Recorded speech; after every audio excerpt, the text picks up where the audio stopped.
It all started when Sally moved in. I live in the uptown neighborhood of a metro area. Used to be really swanky, back before the liberals took over. My next-door neighbor, Cardinal, is a typical bleeding heart who's too nice for her own good, and that's how she wound up with a tent pitched on her land. She claims she doesn't mind. Maybe because her yard is kind of a mess anyway. Among the rainbow flags and overgrown vegetables and all the kids' toys scattered around, there's also lots of weeds and random rocks and shit. She tells me how she finds these pretty crystals by the river. They're literally just white rocks. But as neighbors go, she's all right. Gives me tomatoes from her garden, and always invites me for a bite when she grills. She has a bad back, so to return the favor, I shovel her sidewalk in the winter. We've always been cordial, neighborly. But you know what's not neighborly? Inviting a bum to pitch a tent in your backyard for weeks. I made the mistake of being friendly about it when I first noticed the colorful nylon. Kids camping outside? Oh, that's my friend Sally, said Cardinal. She's just staying a few days till she gets back on her feet. Uh-huh. The storm clouds must have been clear on my brow, because Cardinal kept talking. It's just a few days, Frank. She lost her job, but she'll find a place. She's a good woman. A few days, huh? A few weeks later, the tent is starting to look like Sally's permanent residence. It was getting more elaborate. Piles of junk around it that the frumpy, weathered-looking woman claimed were things she planned on selling to earn a little income. Sally claimed to be an artist, making small sculptures of found objects. She told me, I take other people's junk and I make it into something beautiful. Do you have a favorite animal? I could make you one, if you like, for your yard. Why would I put garbage in my yard? I asked her how her search for housing was going. She sighed, getting teary-eyed, and told me in her nervous, mousy way that her social worker was trying but everywhere was full. The city didn't seem inclined to do anything either when I called them to complain. It's the kind of progressive city that lets people grow native plants, i.e. let the weeds take over everything, and doesn't require mowing, and gets rid of loitering laws to allow indigents to hang out smoking and drinking wherever they please. It seemed like I was just stuck with this tent and that whole goddamn menagerie of garbage animals. Then, one day, I came across the junk man. I'd seen signs up all over the neighborhood. Junk man. We'll take any junk. Call. Once in a while from afar, I'd glimpsed a stooped, rather decrepit figure cart off old bikes, tires, partially destroyed fences. What the junk man got from all of this, I had no idea. There was no fee listed. Strangest thing. Anyway, one day I spotted that tattered figure putting up signs on a telephone pole. And I called out jokingly, Hey, I got some junk you can take out. Sticking my thumb towards the tent with its menagerie of found object sculptures. The junk man turned to look at me over a bony shoulder. That was when I realized he was actually a she, with wild gray hair and ruby red lips. Her head almost like an owl's, like I'd swear it was about to keep turning on that turkey neck. like a screw. And then her eyes shifted to the tent. She asked in a raspy voice, "The art, or the artist?" I chuckled. "Well, if you can take the artist, please do. Been mucking up my view for a month now." She nodded. "Hey, how come you call yourself Junk Man if you're a woman?" "Better for business. No one will call an old woman to haul junk." Fair enough. Fast forward a few days. I heard my neighbor outside calling and calling for Sally. Apparently, the artist had vanished, seemingly into thin air, but had left all of her stuff, including the tent.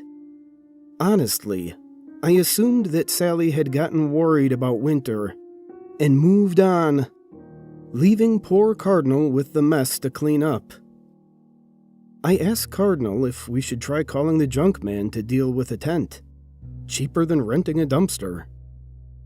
Oh my gosh, was she around here? I keep tearing down her posters. She's bad news. Haven't you heard the rumors? When I shook my head, Cardinal said, "I don't like to speak ill of people, but my friend Joan, she said her ex-boyfriend hated her dog and asked the junk man to take it. The next day it disappeared. She'll take anything. They say she uses some sort of witchcraft and takes a piece of your soul in exchange for disappearing the junk. There's all these extra terms and conditions written in invisible ink on her flyers. Look at them under a black light if you want to freak yourself out." "Huh," I said. I didn't really believe any of this. I assumed it was just a coincidence that Sally had vanished, even though the junk man left me a little gift. It was a small object sculpture of a deer, and attached to it was a card. "Thanks for your business, Junk Man." What a creeper. After Cardinal cleared away the tent, I thought that would be the end of things. But her yard was still full of all those found object animals. The most ostentatious, an eagle with discarded fan blades for the feathers of its lethal-looking metal wings, was poised as if about to swoop right onto my porch. I asked her when she was planning to get rid of them, but she said they exuded Sally's spirit, and anyway, she could decorate her yard how she wished. Well, I hadn't been planning to call the junk man, but the note had a number on the back, so I gave it a ring. Got the voicemail, telling me to leave a message explaining the junk I'd like removed, and that the fee was merely a small sliver of your soul. Hilarious. I left a message about the artwork. It disappeared overnight. Whoa. Now, granted, I still thought her being a witch was hookum, but her cleaning powers were impressive. And I mean, all I had to do was make a phone call.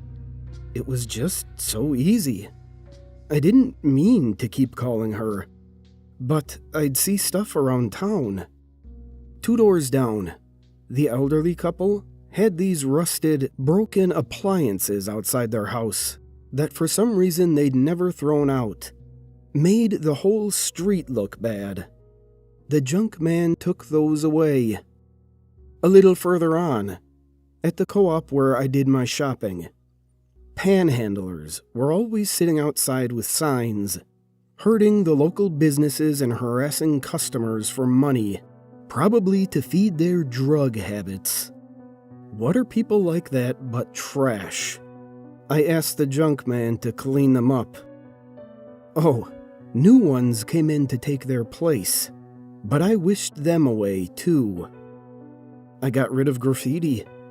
dog owners who didn't pick up their dog's shit, and even a gang of Kia-stealing teens terrorizing the neighborhood. One quick phone call and boom, no more stolen cars.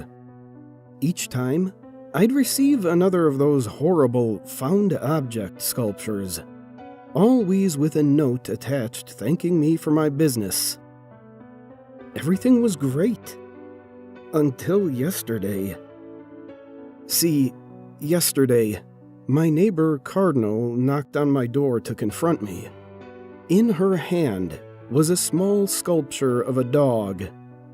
It took me a moment to realize she'd picked it up off my front step, and that attached to it was the junk man's usual card. The junk man. Cardinal looked at me piercingly. You've been calling the junk man? Why does she leave Sally's sculptures for you as a calling card? Did you call her about Sally? Are you the reason Sally disappeared? I'm keeping this sculpture. Something to remember her. Seeing as all the other art I had of hers out in my yard has gone missing, along with so many other things that, I guess, were junk to you. Now, hang on. But she stormed off my porch, the dog sculpture in hand. Over her shoulder, she shouted, "Whatever happens, you brought this on yourself." I rushed back inside and dialed the number. I had to, didn't I? She had the card. If she called first, if she called and told the junk man to take me. When I hung up, I sighed, my heart thumping and my chest tight. Empty. But it was her or me. I had to do it.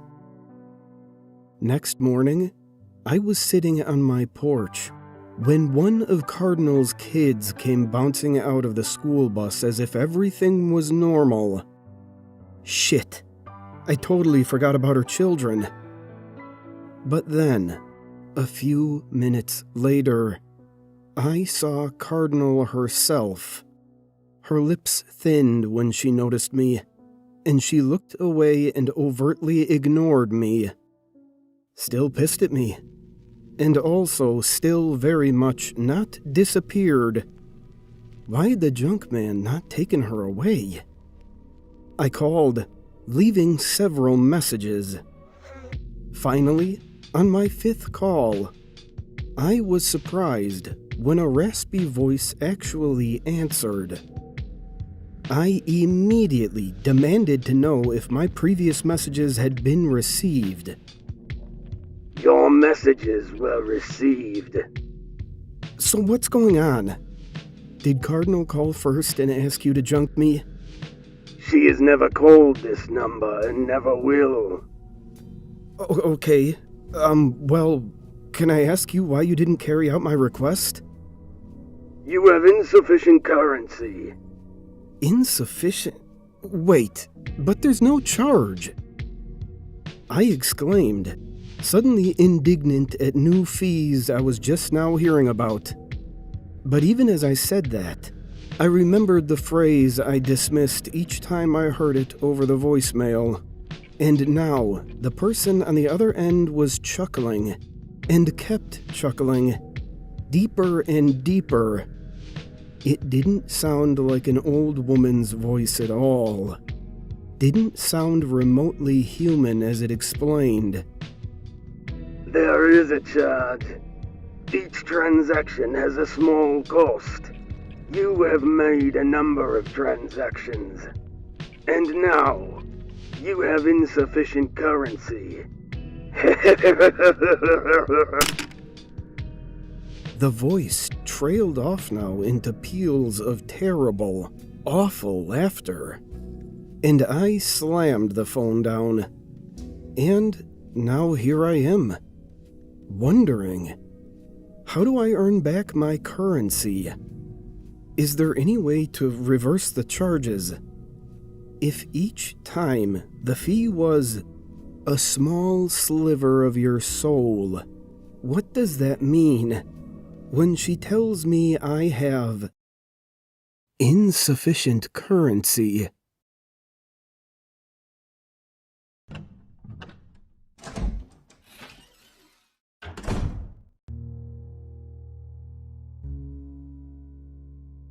When I was a small child, I was terrified of the dark.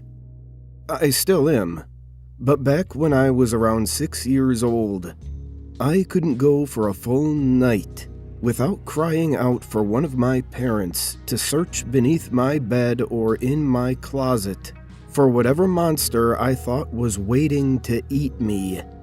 Even with a nightlight, I would still see dark shapes moving around the corners of the room, or strange faces looking in on me from my bedroom window. My parents would do their best to console me, telling me that it was just a bad dream or a trick of the light. But in my young mind, I was positive that the second I fell asleep, the bad things would get me. Most of the time, I would just hide under my blankets until I became tired enough to stop worrying. But every now and then, I would become so panicked that I would run screaming into my parents' room, waking up my brother and sister in the process. After an ordeal like that, there would be no way anyone would be getting a full night's rest. Eventually, after one particularly traumatizing night, my parents had had enough. Unfortunately for them, they understood the futility in arguing with a 6-year-old, and knew that they would be unable to convince me to rid myself of childish fears through reason and logic. They had to be clever. It was my mother's idea to stitch together my little bedtime friend. She collected a large assortment of random pieces of fabric and her sewing machine, and created what I would later refer to as Mr. Ickbar Bigglestein, or Ick for short. Ick was a sock monster, as my mother called him.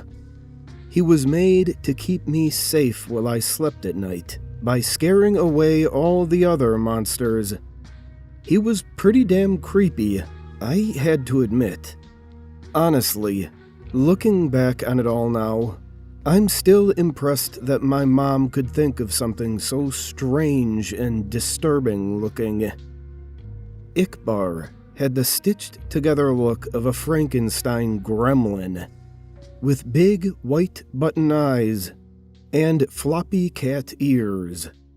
His little arms and legs were made from a pair of my sister's black and white striped socks, and the half of his face that was green was made from one of my brother's tall football socks.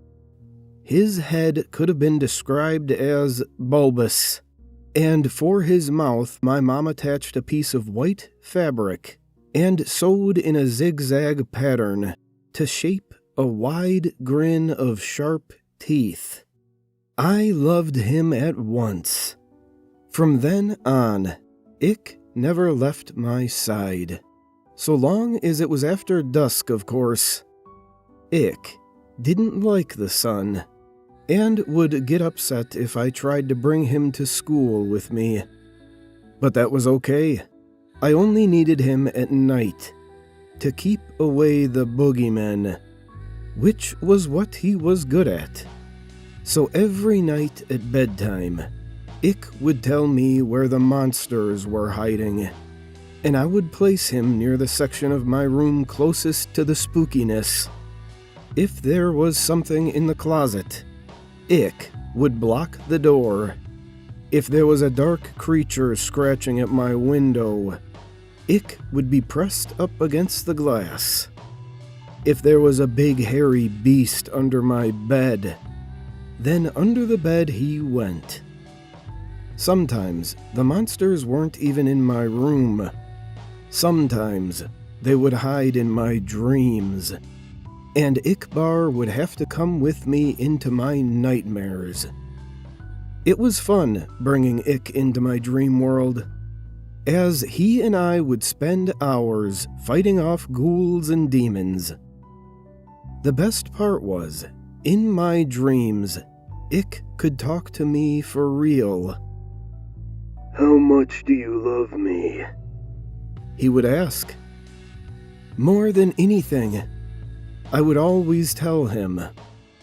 One night in a dream, after I had lost my first tooth, Ik asked me for a favor. Can I have your tooth? I asked him why. To help me kill the bad things. He said. The next morning at breakfast, my mom asked me where my tooth went. From what she told me, the tooth fairy didn't find it under my pillow. When I told her that I gave it to Ikbar, she just shrugged and went back to feeding my little sister. From then on, every time I lost a tooth, I would give it to Ik. He would always thank me, of course, and tell me that he loved me. Eventually, though, I ran out of baby teeth, and I was beginning to get a little too old to still be playing with dolls. So, Ik just sat there on my bookshelf collecting dust, slowly fading away from my attention. Over time, the nightmares, however, became worse than ever. So bad that they even began to follow me to the waking world, terrorizing every dark corner or rustle in the bushes. After one particularly bad night biking home from a friend's house, where I swore a pack of rabid dogs were chasing me, I got home to find something strange waiting for me in my room. There, on my bed, standing fully upright, in the soft glow of the moonlight from my window, was Ikbar. At first, I just thought my eyes were playing tricks on me again. They had been all evening. So I tried to flick on the lights. Another flick of the light switch, then another, and another, with no change to the darkness. It was then that I started to get nervous. I backed away slowly towards the door behind me, my eyes never leaving the shape of Ik's silhouette. My hand awkwardly outstretched behind, reaching for the doorknob. I was just about to get my ass out of there when I heard the door slam itself shut, locking me into the blackness. In nothing but shadows and silence, I stood frozen in place, not even breathing. For how long, I can't say, but after what felt like a lifetime of cold fear, I heard the shrill, familiar voice. You stopped feeding me, so why should I protect you? Protect me from what?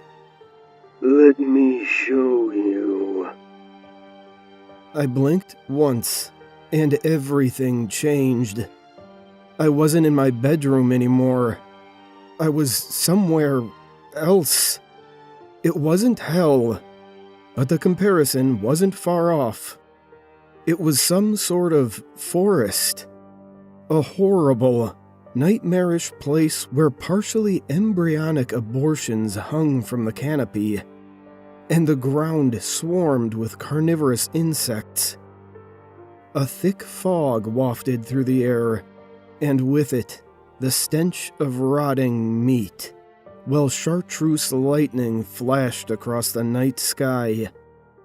In the distance, I could hear the agonizing screams of something not quite human, My head throbbed like it was about to explode, the pain forcing out a river of tears.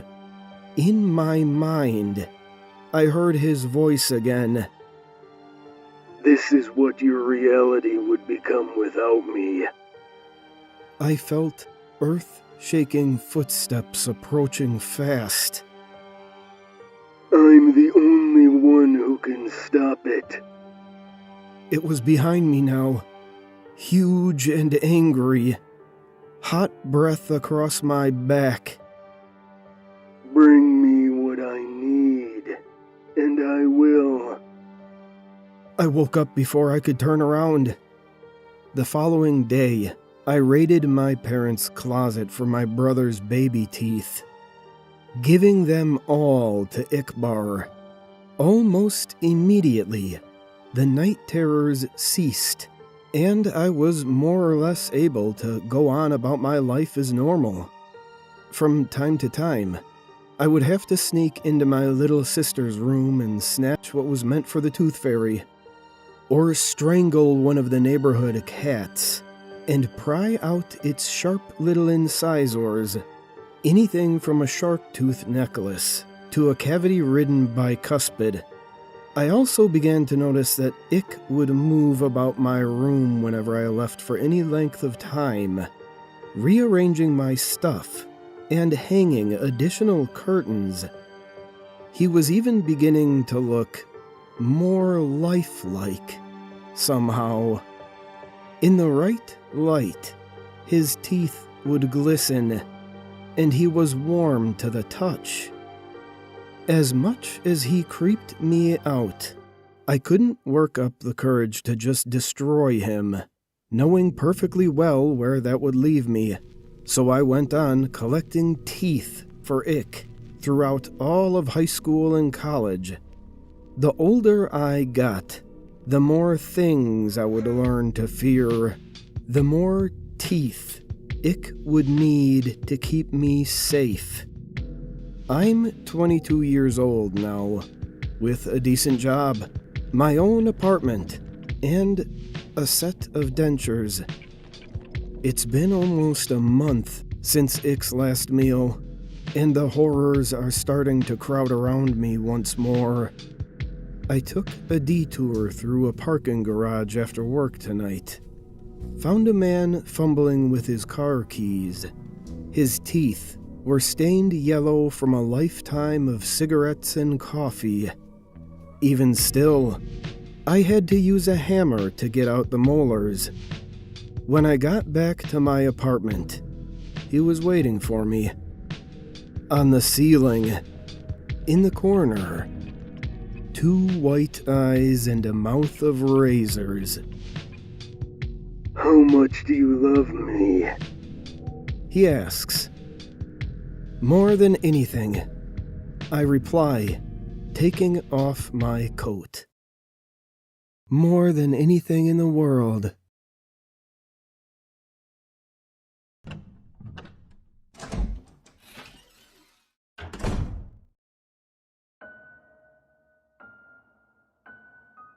I'm a USFS officer. The following story is transcribed from a notebook I found whilst out on a hike. What you're about to hear may cause discomfort. My boss told me to dispose of this notebook so we don't have any copycat offenders trying to find what the victims found. So please, don't be dumb. Stay out of the forest if you're not prepared. Mother Nature is a loving mother, but even mothers can't protect their children 100% of the time.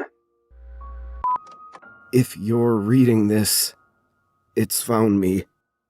My fire is dying, and I'm out of matches.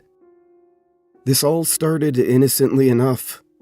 I just wanted to go on a hunting trip in honor of my father.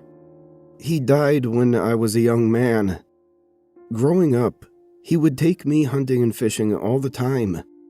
In his memory, I decided to go on a hunting/camping trip. Little did I know that I was the one being hunted. 3 weeks ago, my tracking Labrador Nikita and I drove out deep into the woods of the Hiawatha National Forest in the UP. I hadn't been hunting in a while, so I used up all my vacation hours, got some sub-zero camping gear, made sure my muzzleload rifle was clean, and loaded Kita up into my 2005 Buick Rendezvous. When I got to my campsite, it started to snow. This was in mid-December for the muzzleloader season. The campsite was pretty remote. It was a 45-ish minute drive off the main road. I let Kita out to explore her surroundings, and the second she put her nose to the ground to sniff, all the fur, from the tip of her nose to the end of her tail, stood on end. She froze in place. She started to growl as she stiff-legged it back to the car. She jumped in and began to whine. I assumed that she just caught a whiff of a bear or a coyote. She'd never been this deep into any woods before. I thought she just needed to get used to the new smells. The first couple days were fine. Kita and I mostly just putzed around the forest enjoying nature. I saw a cute raccoon in a tree, but it didn't want anything to do with us. The weirdness started when the sun began its descent into the night sky. While I was out gathering firewood one evening, around dusk, I heard the first whistle. I had no idea what it was, but I didn't like it. Kita really didn't like it, so we started back to the campsite. While walking back, there was another whistle, a little closer this time. I began to jog. Kita was just stiff as a board trotting alongside me. I could just see the campsite now. The last whistle sounded like it was right behind me. I could practically feel the breath on my neck. I'd burst into a full-blown sprint now. Just before I could reach the site, my foot caught on a hidden tree root. An unbelievable pain jolted up my leg. I felt a crack in my ankle. I didn't need a medical degree to know that I'd broken something in my ankle or foot. That's when I noticed my car. It looked like a bear had gotten into it. The damage seemed really bad in the dark. At least one flat tire and broken windows. I hopped in to see if I could start it up. The engine wouldn't turn over. This damned cold was doing a real number on the electrical system. My ankle was gonna have to wait to see a doctor until the next morning. Hopefully it'll warm up enough, and I can change the tire and get out of here. I managed to get a fire going, and I was cooking up yet another hot dog for me to eat while I was nursing my ankle.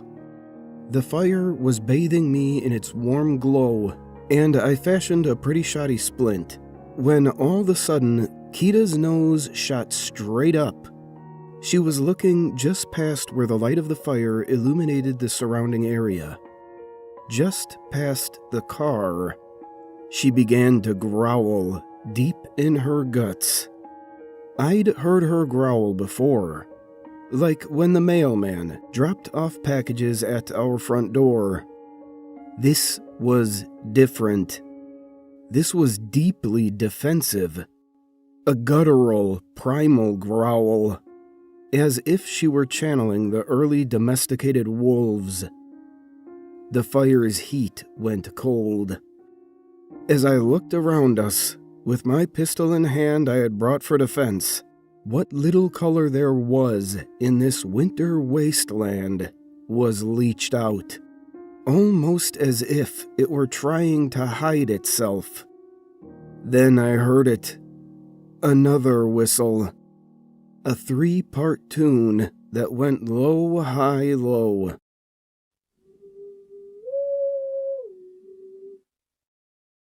I pulled out my pistol, stood up, and began hobbling towards the direction of the whistle. I figured it wasn't impossible that someone else had found us. During the summer months, this site was really popular with the backpacking community.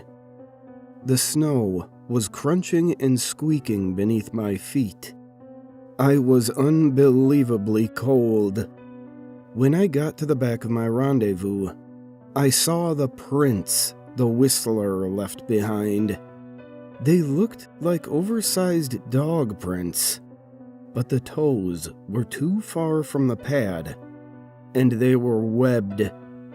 They led off into the woods towards the pond I'd gotten my water to quench the fire from. I looked back and the fire was dying. Kita was also desperately trying to get into the tent. I'd concluded that it was time to go to bed.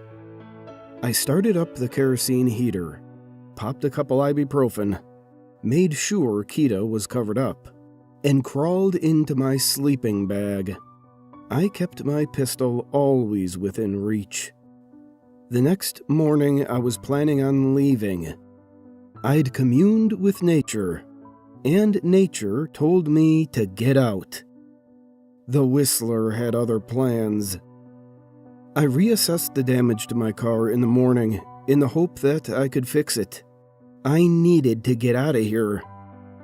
The damage was far worse than I could see in the dark. Every tire was slashed. Every window was broken. All my seats were torn to ribbons. The wires under the steering column were all torn out. Whatever had approached us last night didn't want me to leave. I think the whistler came back while I was asleep. There was no way I was walking out of here on this bum ankle. I took inventory of my provisions. I had packed enough food to finish the trip, but the whistler had taken most of it. All of the extra dry wood I had brought that wasn't in the tent with me was gone. I had maybe enough food and wood for one night, maybe two if I rationed it well. The nearest town was easily 2 hours by car from my location. I was stranded. It's been 4 days since the first encounter with the whistler. My ankle has swollen 5 times its usual size. Every night, the whistler torments me with its constant low-high-low whistles. It thrashes around, breaking branches and throwing them at the tent. It won't come within 20 feet of the tent. I think it doesn't like Kita's smell. I'm running out of kerosene. Kita's breath has become raspy. Yesterday, she came back soaking wet from the direction of the pond. I'm scared she fell through the ice. I shouldn't have let her out of my sight. But she bolted, and I couldn't hobble fast enough to catch her. I'm worried she's getting sick. I put one of my hoodies and thermal vests on her. If it weren't for the circumstances, she'd look really cute. Every night, the temperature drops. Last night, it hit -7. I have maybe 3 cups of kerosene left. It's been 1 week since the whistler began our torment. Kita's breathing has only gotten worse. She doesn't get up anymore. She can't even go outside to pee. She just lets it loose in the tent. Every time she does, she looks at me with those big sad eyes. She doesn't know any better. I'm not mad at her. I just want her to be comfortable. My cell phone died. Not that it was doing me any good. I don't have any service this deep into the woods. I had a satellite phone, but I don't know where it went. I think the whistler got to it. It's smart. It purposely isolated me. I've been reinforcing the tent as best as I can. I've made a basic frame of sticks and logs around it.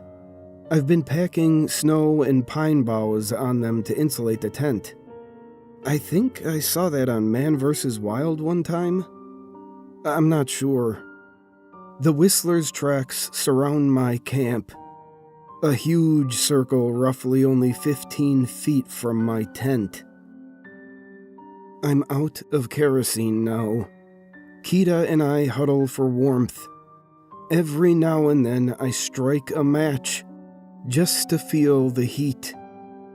My toes are completely numb, and my nose is turning purple. It's getting harder and harder to write. My hands are forgetting how to hold a pencil in this cold. My tears have frozen to my cheeks, and my breath has turned my beard into a block of ice. My ankle only feels worse and worse with the cold setting in. I woke up this morning and Kita was gone. Not gone as in got out, but rather she died in her sleep. Her lungs last night sounded like the crinkling of a paper bag. I'm not proud to say this, but I cut her open to feel some warmth. I plunged my hands into her. Star Wars lied to me.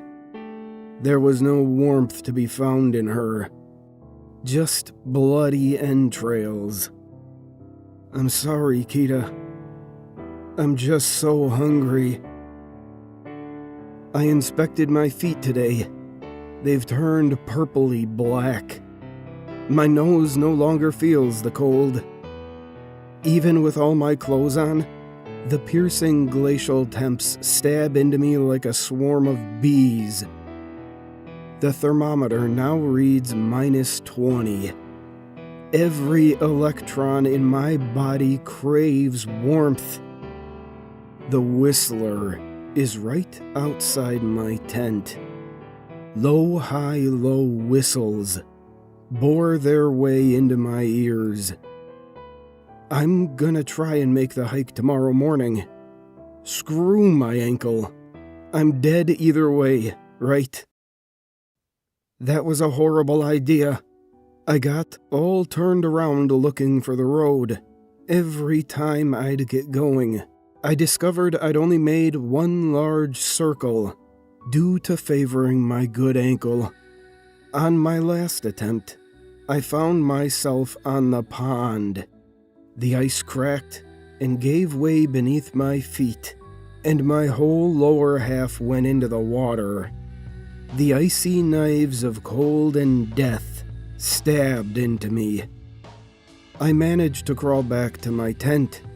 I pulled all of my clothes off and the rest of my clothes outside. I lit them on fire and basked in the warmth. The Whistler is looking at me now. His jaw hangs open as the low, high, low rings from his gullet.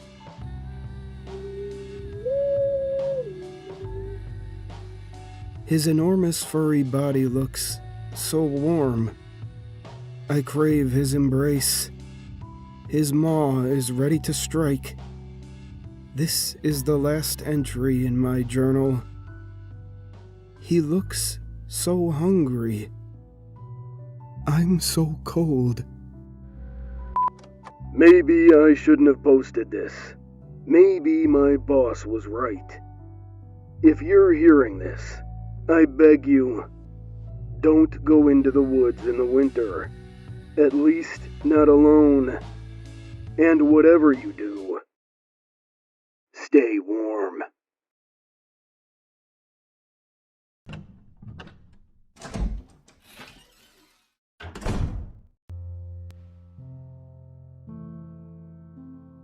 There's a concept I read about once online, on a forum that discussed artificial intelligence.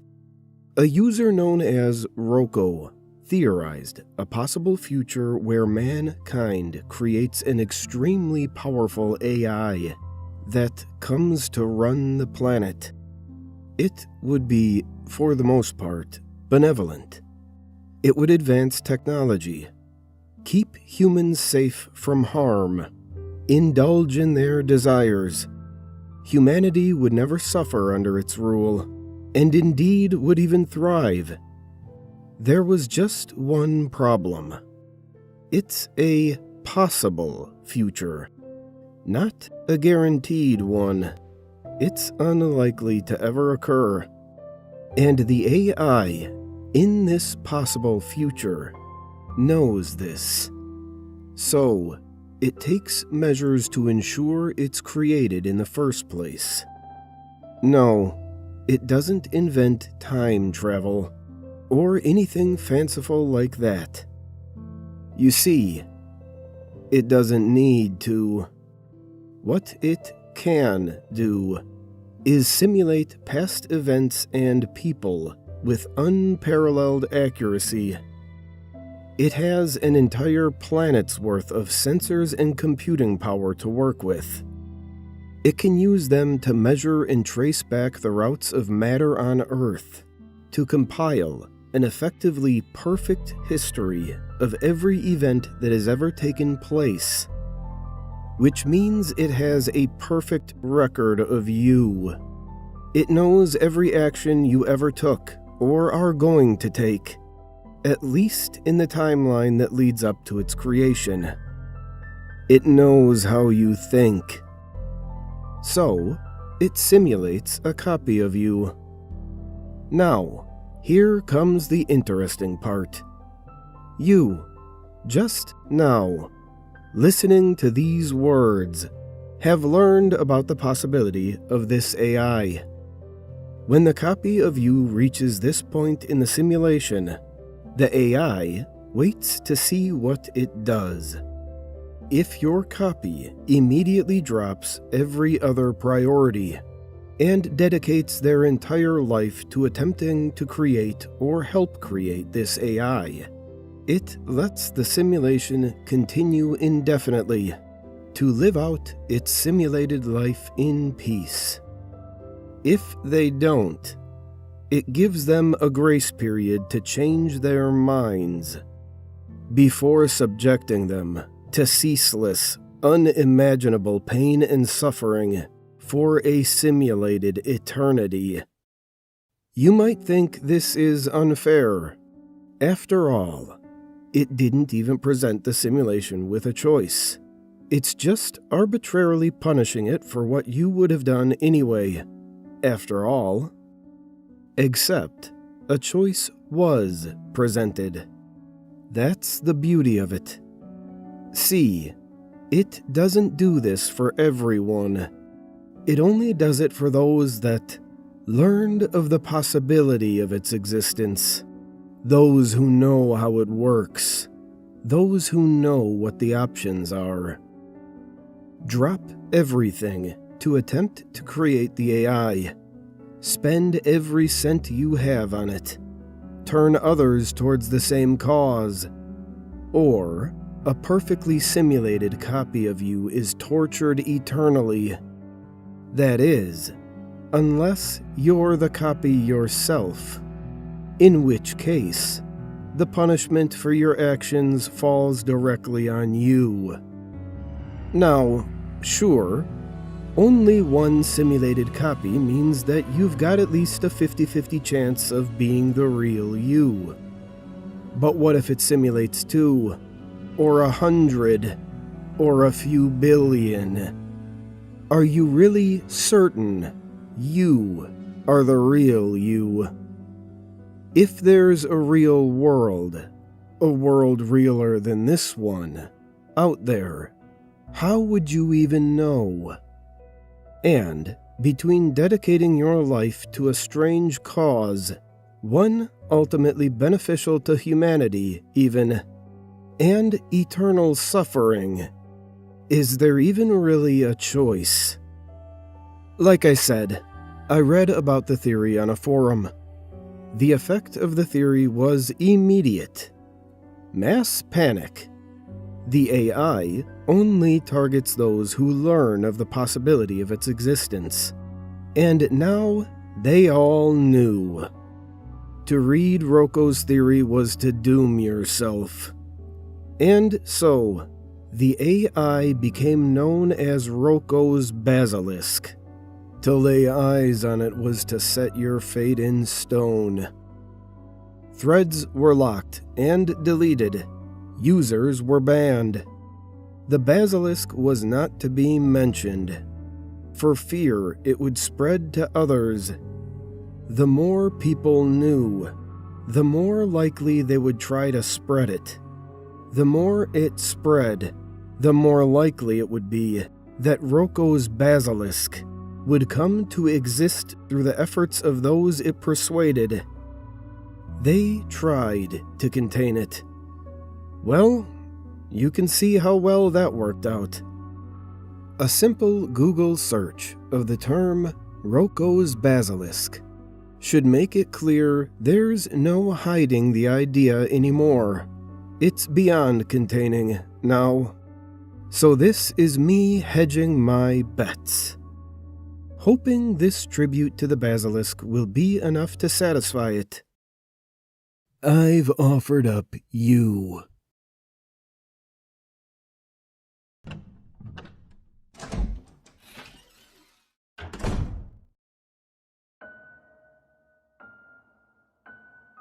I thought it was a great deal at first. I'd been scrolling through rental listings for a quiet getaway when I found it. A cabin deep in the woods, miles away from anyone else. It was advertised as a rustic retreat for writers and dreamers. The photos showed a small, weathered structure with a cozy interior. Nothing fancy, but charming in its simplicity. The price was ridiculously low, almost suspiciously so, but the reviews were glowing. People talked about how peaceful it was, how the isolation helped them find themselves, and how they couldn't wait to come back. It sounded perfect. The drive was long, and the directions vague, but I eventually found the gravel path that led to the cabin. When I arrived, the first thing I noticed was that it didn't quite look like the pictures. It was the same cabin, sure, but the boards were darker, more warped, and the windows looked like they hadn't been cleaned in years. There was also a note nailed to the door. Don't open until you're ready to take their place. I laughed nervously. It had to be some kind of quirky guestbook thing, right? A rustic touch for an isolated retreat. The padlock on the door matched the instructions I'd been emailed. So I unlocked it, stepped inside, and tried to settle in. The first night was uneventful, mostly. The cabin was quiet. Too quiet. I'd expected to hear crickets, maybe the distant hoot of an owl. But there was nothing. Just the faint creak of the wooden beams and the occasional gust of wind. It was peaceful, though. That's what I told myself as I made some tea, curled up in the rickety armchair, and started reading. The second night, things started to feel off. It was little things at first. My notebook, which I'd left on the coffee table, was on the counter instead. The front door was unlocked when I swore I'd bolted it. And then, while I was brushing my teeth, I thought I heard something, a faint knocking sound. It stopped as soon as I opened the bathroom door. By the third night, I couldn't ignore it anymore. The knocking was louder now, deliberate and incessant. It didn't come from the front door or the windows, but seemed to echo from within the walls. I tried to ignore it, pulling the blankets over my head. But then it came again. 3 slow, deliberate knocks. I shouted, "Who's there?" But the only response was silence. The next morning, I decided I'd had enough. I packed my things and went to leave. But when I opened the door, there was another note nailed to it. "You're not ready yet." The gravel path I'd driven up was gone. In its place was an overgrown trail that led deeper into the woods. I slammed the door shut and tried calling for help, but of course, there was no signal. I even tried the old landline phone mounted on the wall, but the line was dead. I was trapped. The days blurred together after that. I stopped keeping track of time, mostly because it felt like time had stopped altogether. The knocking grew more frequent, sometimes even during the day, and I started finding more notes. "Stay longer. You're almost ready. They're waiting for you." One night, I woke up to the sound of footsteps in the cabin. They were slow, deliberate, pacing back and forth in the living room. My bedroom door was locked, but the handle jiggled as if someone was testing it. I whispered, "Who are you?" But there was no reply. Just a low, guttural sound that sent chills down my spine. When I finally mustered the courage to open the door, the living room was empty, but there was another note on the coffee table. "You'll take their place soon." I don't know what they mean by their place, but I'm too scared to find out. The cabin feels alive now, like it's watching me, waiting for me to make some kind of decision. Every time I try to leave, I end up back here, like the woods are circling in on themselves. The knocking didn't stop. It came at all hours now. Mornings, afternoons, nights. Always from a different part of the cabin. The walls, the ceiling, even the floor. I searched for loose boards or animals, anything that could explain the noise. But the more I looked, the more absurd it felt. Because the knocks weren't random. They came whenever I thought about leaving. I tested the theory the next morning. Standing at the front door with my packed bag, the second my hand touched the doorknob, it came from right behind me, from inside the kitchen. My stomach dropped. I'd been standing in the kitchen just seconds ago, and there had been no one there. I turned, shaking, but the room was empty. My eyes landed on the coffee table. Another note. "Leaving isn't part of the deal." What deal? I hadn't agreed to anything. I tried shouting into the empty room. "I don't know what you want. Just let me go." The cabin didn't answer, but the knocking stopped. For a moment, I thought it was over. The silence felt so complete it was almost comforting. I let myself believe that maybe I'd passed some kind of test. Maybe I was free to go now. And then I heard footsteps, soft and deliberate, like someone walking barefoot on the wooden floorboards. But they weren't coming from inside the cabin. They were coming from above. I stared at the ceiling, There was no second floor, no attic, no crawl space up there, just the roof.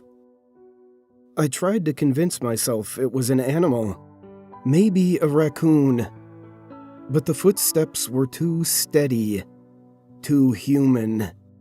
I grabbed the flashlight from my bag and stepped outside, scanning the roof. Nothing. The cabin looked the same as it always had. Old, dark, and empty. Then I felt it. A presence. Someone, or something, was standing just behind me. I froze, too scared to turn around. My breath was coming in short, panicked bursts, and I could feel my pulse pounding in my ears. Slowly, I shone the flashlight over my shoulder. There was nothing there.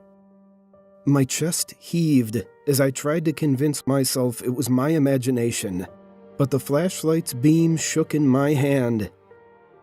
I turned back toward the cabin, and my stomach flipped. The door was wide open. I had shut it. I was sure of that. The heavy iron latch was loud, impossible to miss. And yet, now the dark interior of the cabin stared back at me, its gaping doorway like an open mouth, waiting to swallow me whole. The knocking started again. This time it was faster, more incessant. It wasn't coming from one place anymore. It echoed from everywhere. Inside the walls, under the floorboards, even from the trees surrounding me. I stumbled back, dropping the flashlight, its beam spinning wildly across the ground. I thought about running, about sprinting as far as my legs could take me. But then I heard it. A voice. It wasn't loud, but it cut through the relentless knocking with a cold clarity that rooted me to the spot. Come back inside. It wasn't a demand. It was a plea. Soft and almost sad. I swallowed hard, trying to summon some kind of courage. "What do you want from me?"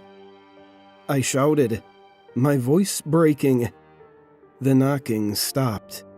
The forest fell silent, heavy and oppressive.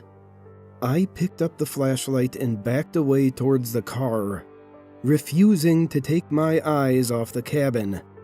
I didn't notice the new note pinned to the tree next to me until the paper fluttered in the wind.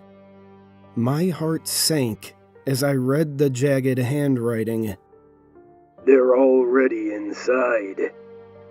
I turned toward the car, fumbling for the keys in my pocket, when I felt it.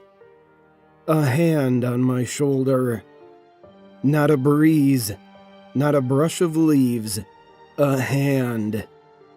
My blood ran cold, but before I could scream or turn around, the grip tightened, pulling me back toward the cabin with a force I couldn't fight. My feet dragged across the gravel as the door seemed to grow larger, closer, until it swallowed me in its shadow. The moment I crossed the threshold, the air changed. The knocking stopped. The wind outside ceased, and the world became heavy. The cabin wasn't the same anymore. The walls were covered in deep scratches, like claw marks, and the floor sagged under my weight as though it might collapse. The air smelled of earth and decay, and the single window was no longer boarded up. It was just gone, replaced by blackness. A faint sound came from the back of the cabin, A low, guttural noise like something breathing, slowly, wetly. And then I saw it. A figure stood in the far corner, shrouded in shadows. It was too tall, its limbs too long, bending in ways that shouldn't be possible. But the worst part was its face, or lack of one. It didn't have features, just a smooth, reflective surface where a face should be. And that surface, it was showing me, not just my reflection, but my life. Moments I'd forgotten, choices I'd regretted, secrets I hadn't even admitted to myself. They played across its face like a flickering film, and with each passing second, I felt myself unraveling. You shouldn't have come. It said, its voice echoing with layers, like a dozen people speaking at once. I couldn't move. I couldn't speak. The figure took a step closer, and I realized something horrifying. Its shadow wasn't cast on the floor. It was stretching toward me. And then I understood. The cabin hadn't trapped me here. It hadn't been keeping me in. It had been keeping them out. The shadow reached me before I could move. It wasn't cold like I expected. It was warm, almost comforting, like sinking into a heavy quilt. My legs buckled, and I collapsed onto the creeping floor. The figure loomed over me, its smooth, reflective face tilting as though studying me. My life still played across its surface, faster now, fragments flashing by in bursts of color and sound. Then, it leaned down, impossibly close, and whispered, Don't forget, you agreed. Before I could ask what it meant, the cabin door slammed shut behind me, plunging everything into darkness. When I woke up, I was standing in the forest. The cabin was gone, but the knocking, it followed me home.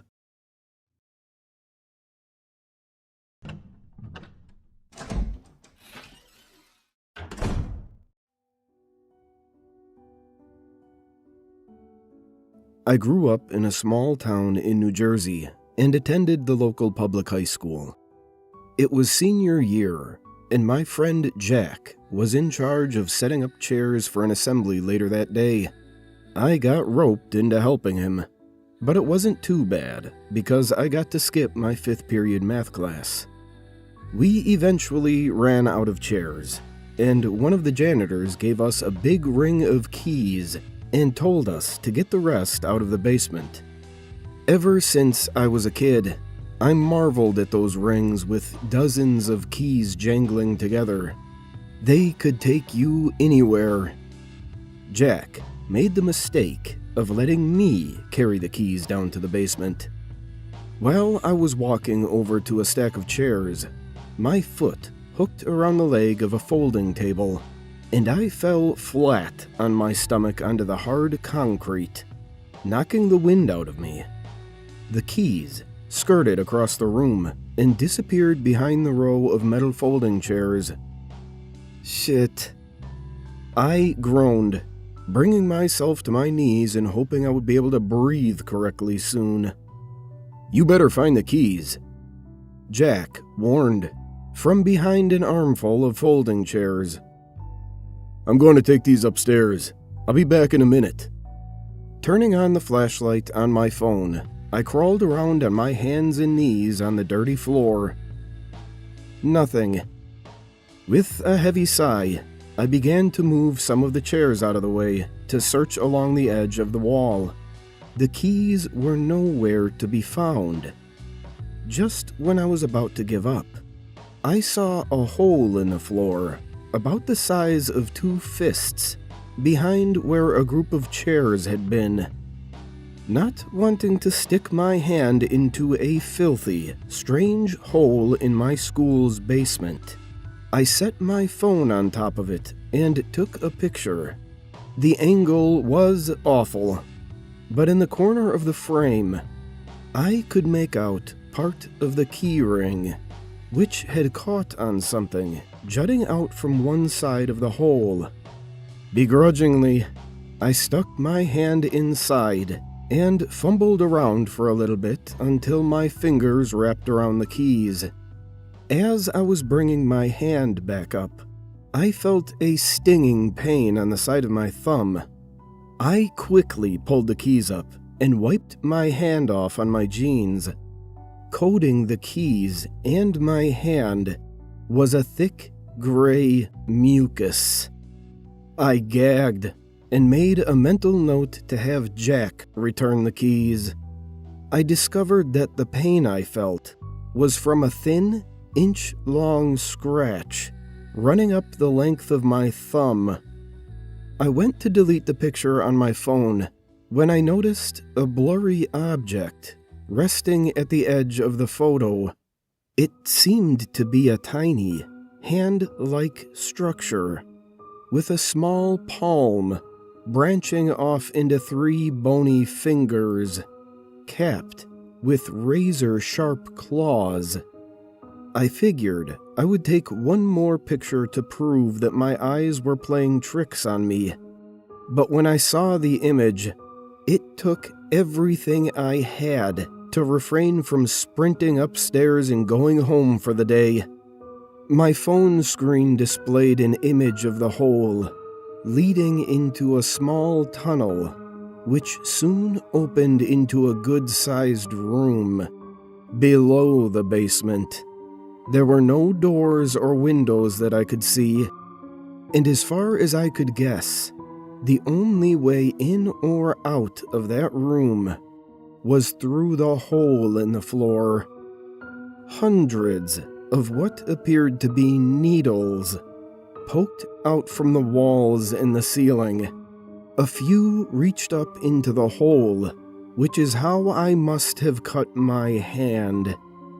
Just as I was trying to think of a place I could go to get about 6 tetanus shots, I noticed that the large mass on the floor, covered with that gray slime, was actually composed of hundreds, maybe thousands, of tiny creatures.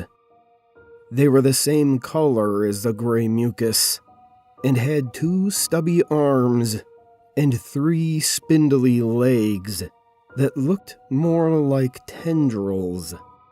Each one had a wide mouth full of rows of teeth that bore an unsettling resemblance to the needles coming out of the walls.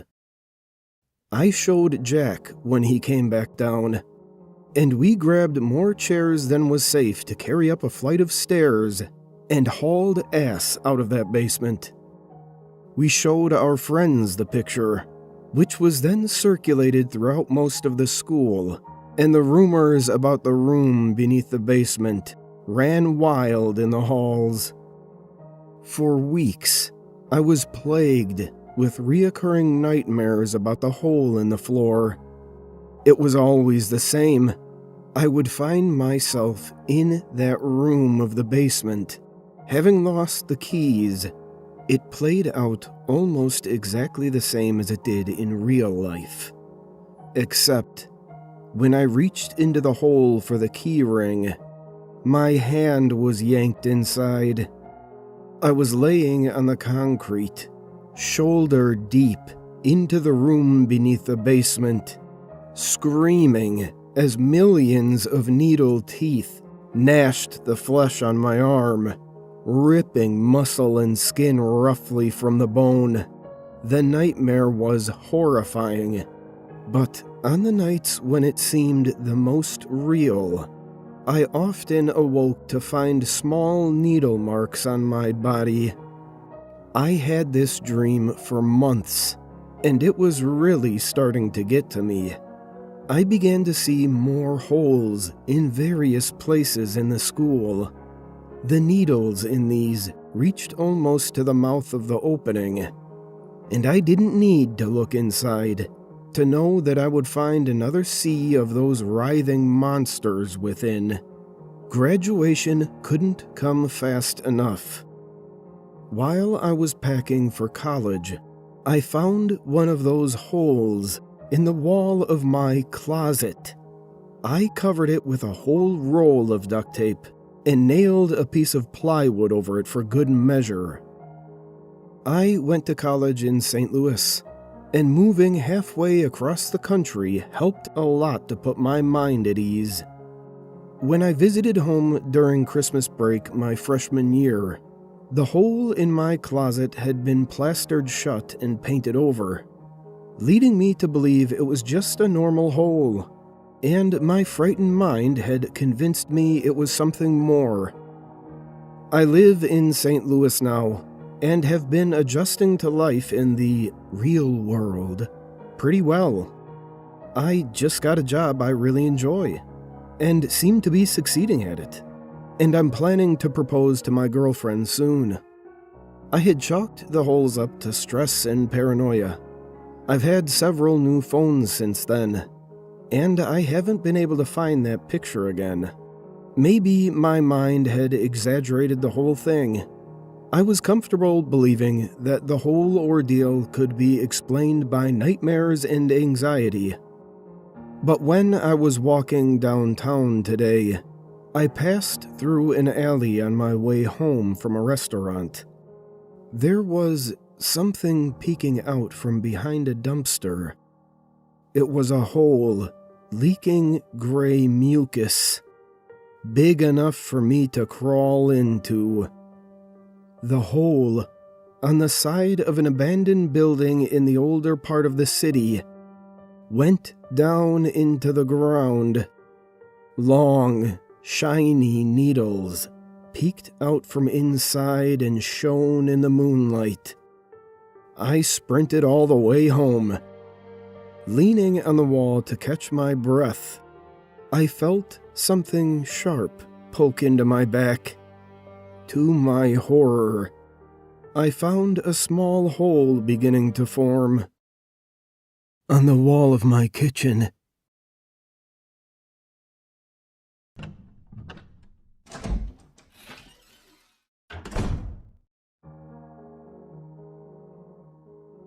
I'd always been fascinated by ancient Egypt. Not just the pyramids or the pharaohs, but the secrets, the rumors, stories of cursed tombs, hidden knowledge, and the fabled Library of Alexandria. So, when I had the chance to join a small archaeological dig near the city of Alexandria, I jumped on it like a moth to flame. It was my second week there when it happened. The lead archaeologist, Dr. Nasir, was busy cataloging what appeared to be fragments of a ruined temple. I, on the other hand, was in a cramped tunnel, deep underground, brushing dust off of what I thought was another pottery shard. But when my flashlight caught the glint of something metallic, I froze. It wasn't a shard. It was a container. A small bronze cylinder, sealed with wax and inscribed with hieroglyphics. My heart raced as I carefully pried it open.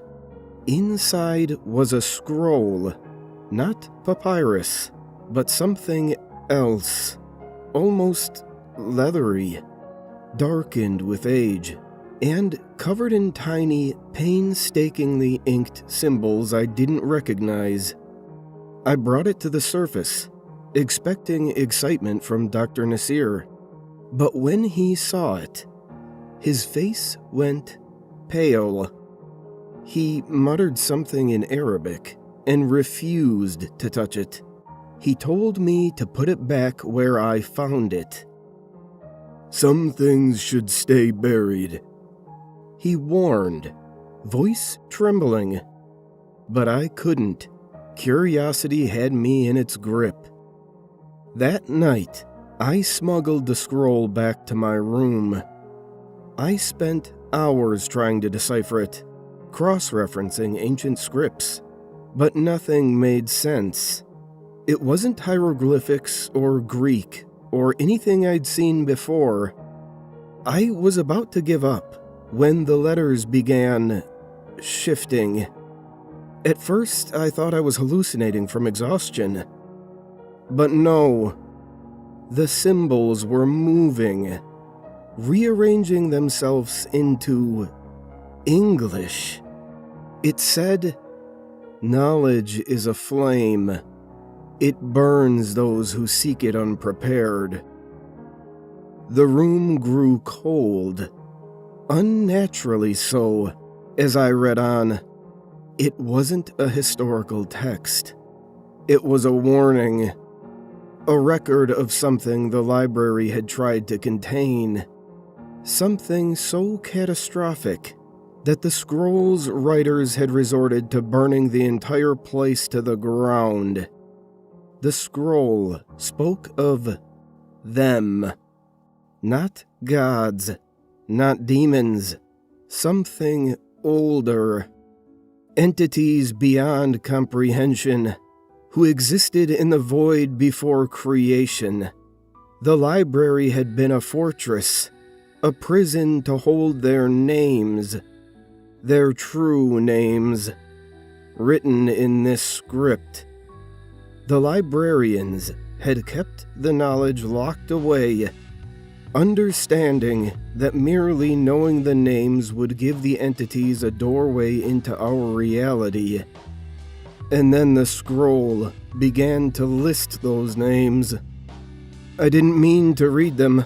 I swear I didn't. But the words pulled at my eyes, forcing me to follow the lines. My head throbbed. My vision darkened, and I felt like I was falling into the ink itself. The first name echoed in my mind like a thunderclap. The walls of my room began to bend and ripple as if they were made of water. Shadows moved in the corners. Shadows that weren't cast by anything I could see. The second name filled me with dread so profound I couldn't breathe. I heard whispers then, voices that weren't my own, coming from nowhere and everywhere at once. By the third name, the shadows weren't just moving. They were watching, and they weren't alone. It called to me, and against all reason, I kept reading. The fourth name was like a blade, carving into my thoughts, slicing away at the fragile walls of my sanity. And then, something new emerged from the shadows. Visions.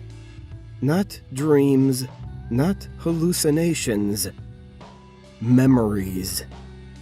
I saw the library as it was, before the fire. Grand halls stretched infinitely in every direction, lined with shelves that towered like the pyramids. Scholars moved about in quiet reverence, their faces lined with fear more than awe. This was not a place of learning. It was a prison. And at the heart of that prison, I saw him, Julius Caesar. But he wasn't the man I'd read about in history books. No conqueror, no statesman. He was afraid, trembling as he stood in the library's inner sanctum. His toga was stained with blood, not his own, and in his hands, he held this scroll. The librarians surrounded him, pleading in a language I couldn't understand. They were desperate to stop him, but it was too late. Caesar had already read a name. The walls of the sanctum rippled, just as my room had. Shadows began to move, but these were larger, darker, hungrier. Caesar stumbled back, dropping the scroll, his face pale and slick with sweat. "I didn't mean to," he stammered, his voice hollow. "I didn't." But the shadows didn't care. They surged forward, consuming one of the librarians in an instant. The man's scream was short-lived, cut off as his body disintegrated into ash. The rest of the scholars acted quickly, their fears overridden by purpose. They gathered scrolls, tomes, and artifacts, carrying them to a central pyre. One of them held a torch, but his hand shook. He hesitated, glancing at Caesar. "Do it," the general shouted, his voice cracking. "Burn it all." The librarian obeyed. The fire roared to life, consuming centuries of knowledge in seconds. The shadows recoiled, shrieking as the flames grew brighter. But it wasn't enough. The entity that Caesar had unleashed couldn't be undone so easily. It was already loose, spreading through the cracks of reality. The vision shifted then, snapping back to Caesar. I saw him years later, standing alone on the Ides of March, just before his assassination. He whispered something under his breath, a prayer or a curse, and for a moment I understood. The fire hadn't been enough. The thing he'd unleashed was still with him, haunting him, whispering its name. And now, it whispers to me, not in words I can understand, but in feelings, cold, suffocating dread, the kind that seeps into your bones and convinces you there's something watching, just out of sight. I've stopped turning on the lights at night. It doesn't matter anymore. The shadows are always there. Sometimes they move, shifting like they're alive, stretching long fingers toward me before recoiling, as if they're savoring the weight. Last night, I thought I heard a voice. Not a whisper, but a single, clear word, spoken from the darkness behind me. A name. It wasn't one I recognized. Not from the scroll, not from the vision, not from anything I've ever heard. But the sound of it made my teeth ache and my heart falter. I don't know what it means. I don't want to. I burned everything I had from the dig. The notes, the photographs, even my clothes. It didn't help.